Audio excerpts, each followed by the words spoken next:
After her shower, Lila walked into the room with a smile. Jake, her boyfriend, was excited to see her. Suddenly, Lila tossed her underwear at him, and when Jake looked at the size, he was puzzled. He didn't know he had been hypnotized. To him, every kind and warm-hearted woman looked incredibly beautiful. Where others saw a chubby woman, Jake saw a glowing beauty. He had no clue what was really going on. When they got a large bubble tea, Jake glanced away for a moment, and it was already gone. On their boat date, things got even weirder.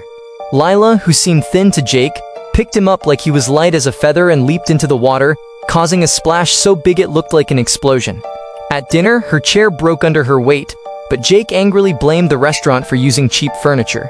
Over time, Jake treated Lila with so much care that their love grew fast. Soon, he was invited to meet her parents. But Jake was shocked when he realized her dad was actually his boss. Mr. Carter, her father, saw right through the act and told Jake to stop pretending. He said Lila had always been heavy, even as a little girl, and accused Jake of dating her for money. But Jake looked him in the eyes and said something simple and true, that beauty comes from the heart, not from looks. His honesty surprised Mr. Carter. The very next day, Jake got promoted.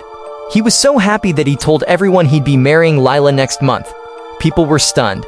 His best friend Matt couldn't take it. He thought Jake deserved to know the truth.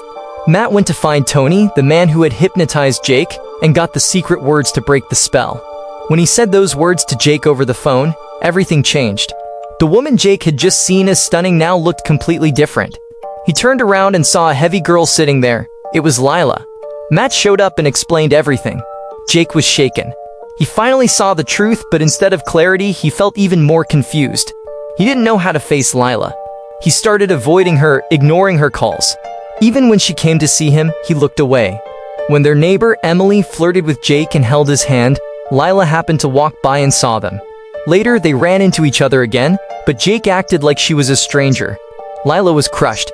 She left the restaurant in tears, then called Jake and ended things herself. The next day, Jake's boss fired him. But no one knew Jake had actually rejected Emily. He still loved Lila. Spending time with her had changed him. But Lila vanished. She quit her job and cut all contact. One day at a hospital, a little girl with burn scars greeted Jake. She reminded him that he and Lila used to visit the children's ward together, and he had cared for her many times. That's when Jake realized where he was, in a burn unit full of kids with scarred faces. When he was under hypnosis, he had seen only their kindness, not their scars. Now it hit him, he had been shallow.